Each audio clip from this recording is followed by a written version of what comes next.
All right. So the thing is about Ragnar and Seto is that you genuinely just straight up like okay. So the thing about Ragnar is just is straight up like Sifo and Mark I combined like actually. Like Loki, if I had to choose like if I had to think about a combination of Markheim and Xifo combined, it would be fucking Ragnar. I'm not joking. Ragnar has a Lava Quake and Jump Slam. Jump Slam is a fucking Xifo Leap and Lava Blade is literally Markheim Hellfire. The thing is about Ragnar is that would it be considered a backline sniper? By any means, I don't think it would be considered more of a backline sniper, to be honest. Since his damage that deals with Lava Quake is pretty low, I think, for actually threatening archers, etc. And it doesn't deal burn damage like it's stated in the card. So I feel like it would be more of a backline traitor than a backline sniper. It could potentially be a backline sniper if you pair it with other shit as well, like snow squad, etc. For slowing down DPS, etc. That would be enough. But for this, I feel like it would mainly be like a how I can call it. I feel like it will mainly be a not a backline traitor primarily, but I think a frontline destroyer. Like Terasa, his DPS is 30, Xivo DPS is 21, and this shit is massive. Plus, not to mention, all of this shit does not come with a cost. Of course, I think with the next updates and stuff, they're gonna put either a both of Love Quake and Jump Slam to like Temple level 1 etc. or one of the two. But yeah, the thing about like fucking Rata is that the cooldown are insane. Like actually, the cooldown are insane for both abilities. They're genuinely insane. Not okay for Jump Slam is fine, but for Lava Quick is insane. 30 seconds cooldown is absolutely nuts. To compare it, Hellfirst has a 30-second cooldown as well. But the thing about like this too is that Markai first of all is really slow, etc. Meanwhile Rata is doing really fast and speedy and etc. as well. So yeah, pretty much. But the thing about Lava Quake as well is that it's not even like it's meant to like a backline sniper because the range he has. It's generally way too short to actually engage in a fair backline sniping concept, etc. I feel like it will mainly be used in fucking what? In fucking frontline destroyer, like frontline destroying, etc. Because the thing is, this shit deals 35 damage, and 35 damage it is genuinely nuts. And if I don't miss it, it can deal burn damage, but I could be mistaken. But yeah, this shit is genuinely nuts in any way you can think of. Like actually, this shit should not. I feel like should not be played for like a backline sniper, etc. Okay, because alone as a backline sniping tool, it's generally not good because you need to understand you need to be really close, like generally speaking, really fucking close to the damn archers. Like with Markai Hellfirst, you can actually just snipe them much more further, etc. With this, you need to be literally a combat range, like literally a melee range, pretty much, to actually pull that off. And you do understand this shit kind of puts you in a pretty heavy disadvantage. Not to mention, the HP and light tag doesn't make shit any better. Now, Spears is much better, like backline snipe, etc., even though it's kind of joke, I would say, but it's not. Spears can actually backline snipe more efficient than wrathnar because he has a heavy tag and pretty much has a 600 HP. So you do understand this shit is actually pretty nuts. Because Spears can actually backline snipe him, etc. Like he actually has a pretty good stats, etc. for backline sniping archer, etc. Meanwhile, Wrathnar has better stats, I think, for tank destroy, like for a melee destroy, etc. Like for pretty much heavy DPS, etc. Because as I said, if I don't miss, Reaper, if I don't miss, Health First of Maokai deals 25 damage. And that's a lot less compared to Vranda that deals 35 damage and plus gives stun as well. So you do understand this shit is actually really insane if you in a certain order. Because that means Vratnar can actually deal a really well against like heavy spam and etc. in general. Okay, because you do understand that Vratnar cooldown is 30-second, and that's the same as Maokai pretty much. That's the same as Maokai. It's pretty much a Maokai clone, you can say, because it's pretty much a bride to of a C4 and Maokai. Like Lava Quake is fucking Hellfirst and Jump Slam is fucking Hiroki Leap. And yeah, pretty much, it's really fucking weird. Verton will probably be like in some meta decks. I feel or at least he has a fuck ton of DPS, like that ass. The only one that I can actually, I think, out DPS Markive, if we're talking about raw stats, etc., is fucking Zarka. Like, the only one I can think of is Jeremy Zarka. Like, Jeremy speaking, yeah, it's literally Zarka. Zarka is the only one that can actually out DPS fucking wrathnar. So I think in generally speaking, in raw DPS etc., I feel like runtime will be actually insane, okay? Because you still need to think about his first the first animation, so the first attack etc. is insanely fast. Like this shit is 10 times faster than a sword attack etc., or like 2 times faster than sword attack etc. So yeah, and by the way, the fact that he didn't get affected so heavily by the animation change is actually insane. That kind of show how insane the attack speed is for Ratnar, etc. The thing is, I feel like about Ratnar, I think it's not good as a backline sniper, to be honest. The jump slam ability will pretty much be kind of wasteful. And keep in mind, the only time you're gonna pretty much, I feel like, secure jump slam is when the opponent is user country like Kachu or some tanks etc. and pretty much trying to defend of some shit etc. and not paying so much attention about the backline etc. So yeah, I genuinely think like jump slam will pretty much mainly be used for as I said, mainly mini destroy etc. as well with lava quake, because the thing about these two ability alone, about these two ability alone, is that it feels like it feels like it should be good for like backline snapping etc.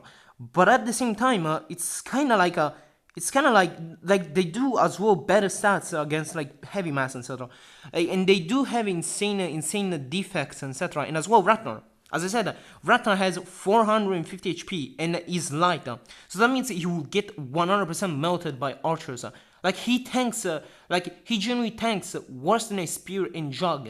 Okay, he tanks worse than a spear and jug, but deals a full-on damage. So it's not about I feel like Wrathnar is not intended to backline snipe etc. But it's mainly intended for like a melee controlled swarm or maybe heavy DPS or mainly or mainly pretty much like a tank tank destroyer etc. like C4 is meant for.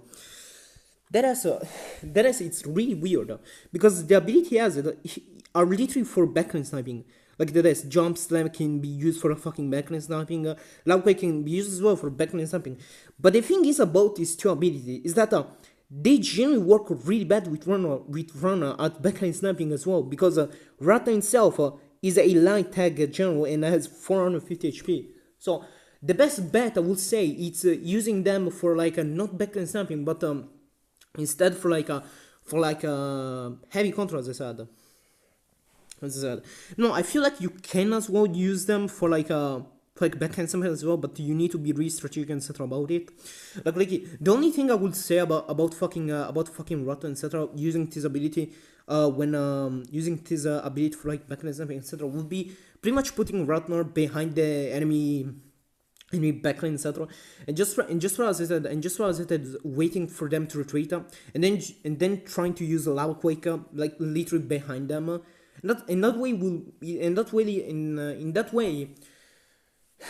way, the fucking archer will get stunned, and so that means it will pretty much be a free pick, etc. Because if I'm not wrong, Lava Quick, I think Swarm, etc. I don't know. I think overall OAE cap is 6, I guess, or at least 5 or around that. So I feel like if you use them, if you use the Lava Quick behind the front line, etc., behind the backline, etc., you can straight up stun them. The opponent will not have much of a chance more than just keep rotating etc. Because if you engage in, he doesn't have a quick tank etc. He generally will get a destroy etc. in second as well. So the best chance I think you have for using lava quick etc. will probably be when you're gonna put Ratner in like a chess piece, you're gonna put Ratner in in the end of the backend, etc. Now it can as well work with Snow Squall. I feel like with Snow Squall, etc. will as well work. Like look here, Rundown, Lava Quake, etc. with Snow Squall, etc. will as well work as a backend sniping tool. But the thing is, if we are talking about wrathnar alone, like the Dessa, I feel like you should not play him as a backline sniper. Because as I said, it's pretty weird. I mean, you can still, I mean, as I said, if you have something that supports wrathnar, etc., at like backline sniping, etc., like for example, a Spearton or a Reprider that is going after Archeron, go for it. Like that, go for it.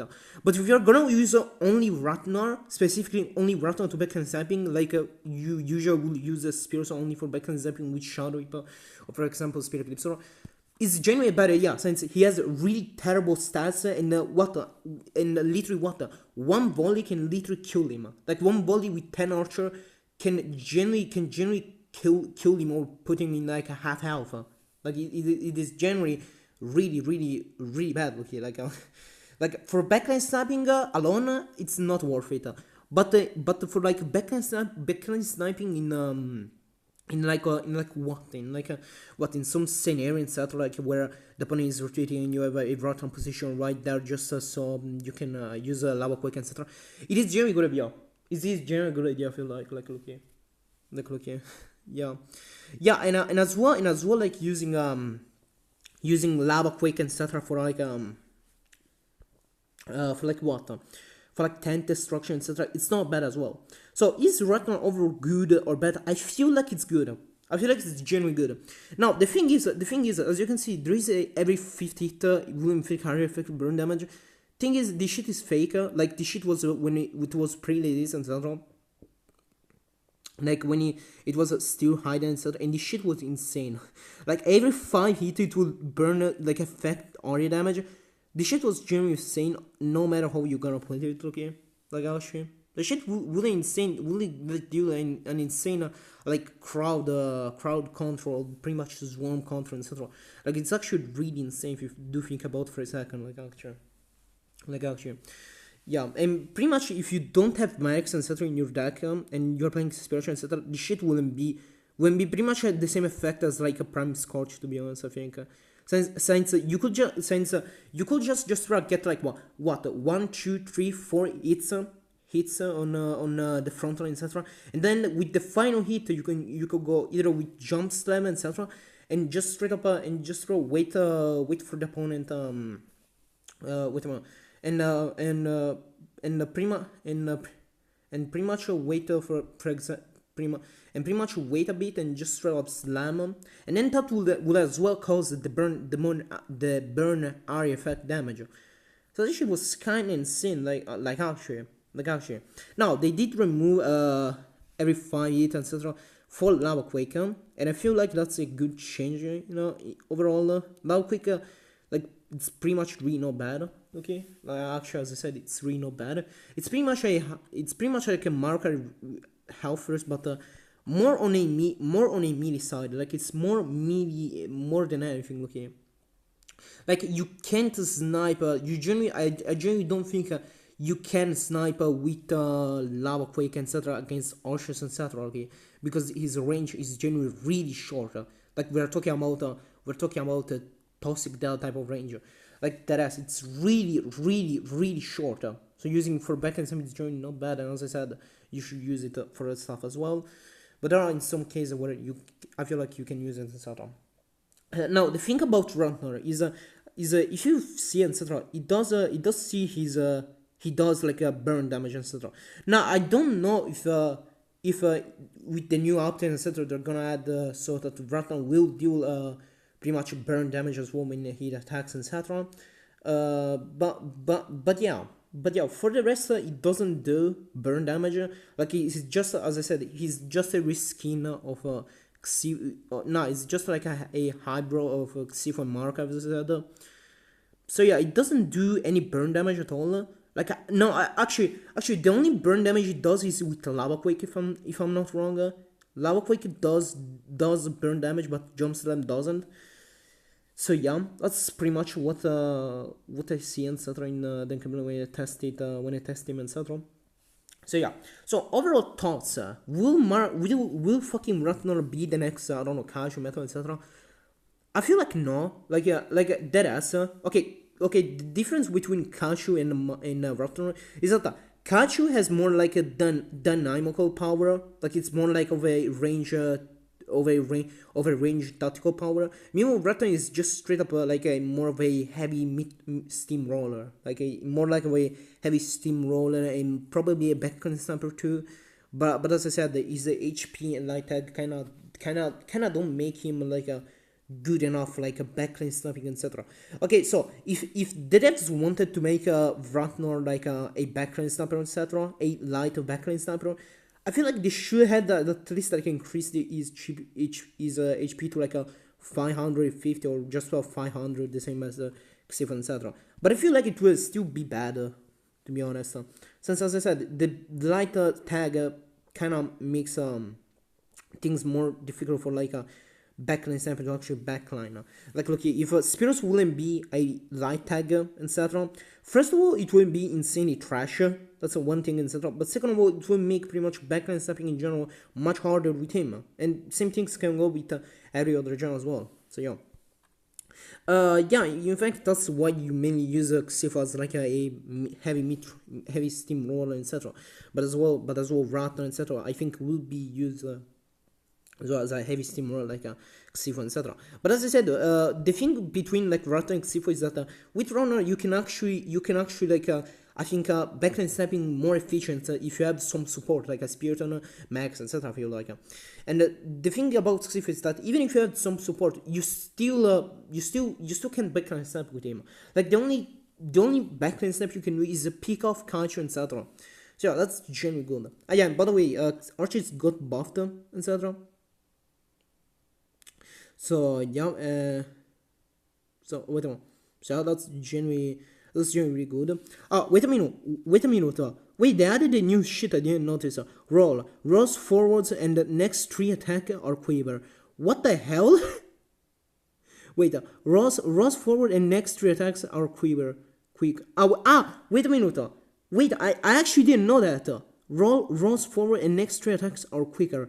So that means they actually wait. Does Kasha have the same buff? Does Kasha have like the same buff instead? No, it doesn't have the same buff. What the fuck? Yeah, actually, wait a minute. Archie's got actually a really good buff. Wait a minute. Ross forward and next 3 attacks are quicker. So that means the next 3 attacks are actually quicker. What the fuck? Ross forward and next attack will launch a treater. What the hell? That's a really nice buff. I didn't know they added. Okay, I know that they added the treater buff, so rolls forward and etc. But I didn't know they added like the fact you can roll forward, and the next attacks are quicker. What the actual fuck? I actually didn't know. But yeah, overall, as I said, with Runner, I feel like Rundown will be using some meta decks. As I said, it's not bad. It's generally not bad. It's really good actually. It's really good. I feel like for overall anti-heavy mass, etc. It's pretty good. So he will be used more than Kashu. I still think not, to be honest. Since as I said, Kashu has more tactical power, etc. And Rundown is more like a brute force power. Like he has more of like a heavy steamroller type of roll inside. I feel like, but as well, he can be a backline sniper with support. So overall, I feel like he will be meta, but he will not be like as meta as Kashu was. So yeah, or at least that's all my predictions, etc. Because overall, as I said, I test him and. Generally speaking, Lava Quake has a really short range but insane damage output, and Jump Slam has more like of a, how I can say, more like of a statue cheap damage roll, but as well as I said, there's some kind of a peak off, like you can kind of picking off some tanks, etc. So yeah, overall I feel like that's all for today and nothing. See you later. Bye bye.